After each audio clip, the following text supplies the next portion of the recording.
they had back in 2004. I'm certain that time will vindicate those who did have confidence all along that this was the right thing to do. I mean, a stable and democratic Iraq will have a reverberatory effect on the rest of the Middle East too. One can hope. I mean, it will put pressure on Ba'athist Syria to democratize and also give stimulus to the reform movement in Iran. Perhaps we can even hope for radical changes in Pakistan, Saudi Arabia, and yes, I mean even Israel too. Incidentally, would Gaddafi have capitulated as he did in surrendering his arsenal to the US if he didn't think that Libya might be next?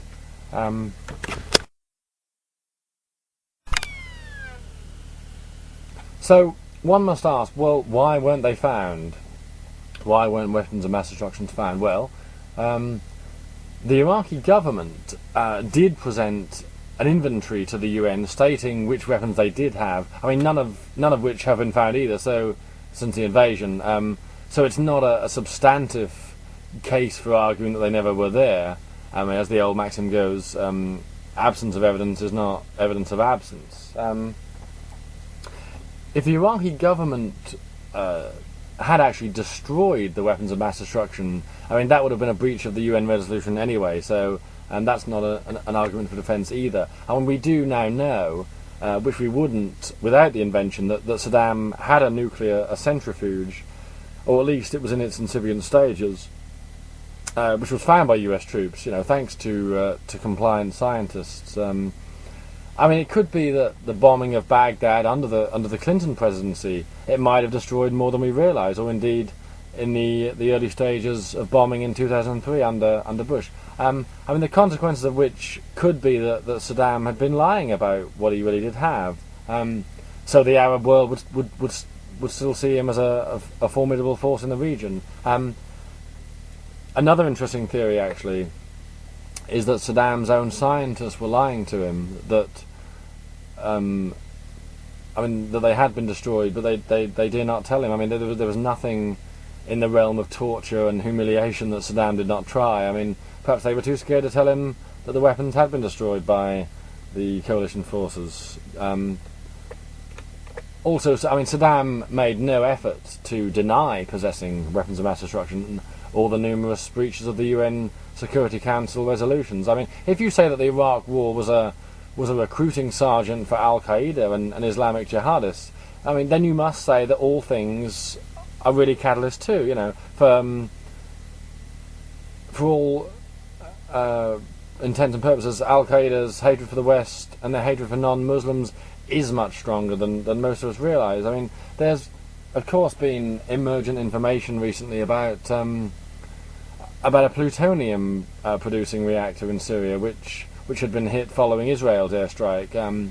It was a reactor built or being built by the Syrians with the expert help from North Korea and engineers again. I mean, this for me indicts North Korea and makes them culpable for their actions in sharing nuclear knowledge with rogue leaders. I mean, it's quite worrying that America seems so impotent in the face of North Korea's nuclear proliferation, and that they face no penalties for their criminal activities.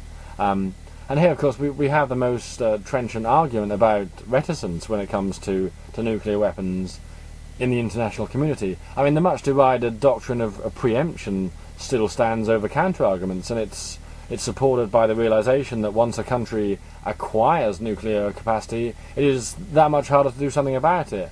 I mean, any exaggeration regarding Saddam's capability does not detract from the fact that inaction would have been too risky, and any misjudgment on the subject of weapons of mass destruction should not make our case any less important against murderous fanatics, or any less urgent for that matter. I mean, this in effect actually takes care of the legality problem as well. I mean, it's one of the biggest fallacies that the Iraq invasion was an illegal one. You'll always see that in the newspapers, the illegal invasion. And the fallacy can be put straight in the following manner. I've got to make sure I remember these now. But there are four conditions under which a country can make itself outside the international law and subject to forcible intervention. The first is invading or occupying neighbouring countries. The second is committing genocide. The third is harbouring terrorists, and the fourth is violating the non-proliferation treaty. I mean, all four of these conditions were breached under Saddam. He tried to annex Kuwait. He committed genocide against the Kurds and the Marsh Arabs. He repeatedly harboured terrorists as far back as the 80s. And he filled Iran promiscuously with weapons of mass destruction. I mean, the war was not illegal, either in this country or elsewhere. I mean, in this country it was voted for in Parliament by our MPs. Outside, it was mandated by the UN. There was a UN resolution back in 2003. So it certainly was not illegal, as many will have you believe.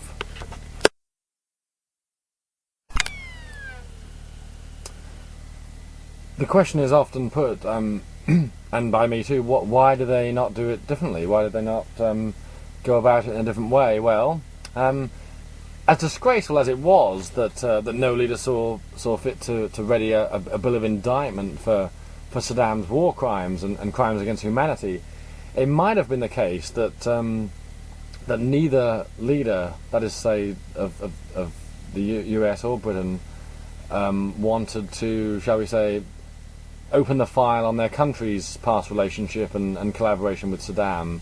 I mean, our history is tarnished in that sense. The UK and the US did not turn a blind eye to Saddam's crimes. They supported some of them, actually. I mean, after Halabja in 1988, the British government doubled their exports, the credits to Baghdad, whereas the US sold him anthrax and nerve gas and various types of explosives, even after the 91 Gulf War. I mean, perhaps it might be the case that Tony Blair knew we had the blood of many thousands of Iraqis on our hands, or certainly were responsible for much of what went on, by our neglect and by our collusion. And then it was time something was done to help them. I mean, it's true that some of the intelligence was messed up, we know that, but it's also true that America messed up the chance to develop a strong international coalition in the months that followed the dreadful attacks on September 11th. A coalition that could address the problems of terrorism and fundamentalism with America rather than as well as America, which was the case, unfortunately. And this is the first chapter in a long ideological struggle. I mean, Mr. Blair's biggest regret at the time was probably that he didn't lay out a clearer strategy for removing a dictator. I mean, they could have used the discourse of human rights or the complexities of the Genocide Convention, but instead they took a risk citing weapons of mass destruction, a risk that actually didn't work in the end. But as I've tried to show, there are two statements which, when uttered, show that a person uttering them knows nothing about Iraq. I mean, when they say that Saddam was merely a bad man, and that non-intervention would have been the lesser of two evils, it's simply not enough to say that. It's not enough to say he was just a bad man. He was far, far worse. And number two, when they say that Saddam was a secularist, I mean, anybody who has any knowledge of Saddam's past atrocities, for example, will know that he's taken the surplus value of evil totalitarianism to a level far beyond that of its intrinsic state. He was certainly not a secularist. I mean, Saddam Hussein's campaign of genocide in Kurdistan, with American weapons, I have to say, was called the Anfal campaign, which was named after a surah in the Quran about the spoils that one can take from the victim and the devastation you may inflict upon them. It was Saddam who put Allahu Akbar on the Iraq flag, who forced all the members of the Ba'ath Party to undergo religious education, and also pumped out a constant stream of jihadist propaganda. He undermined the secular PLO by paying for suicide bombers of Hamas and Islamic Jihad, and paying a bounty for every suicide bomber, in fact. I mean, the Ba'ath Party became the open patron of Hamas and Islamic Jihad in Palestine. Saddam even had many mosques built in honour of militant regimes. I mean, all of these things are easily provable. And also, of course, the other the other spurious objection is when they say, wasn't the war about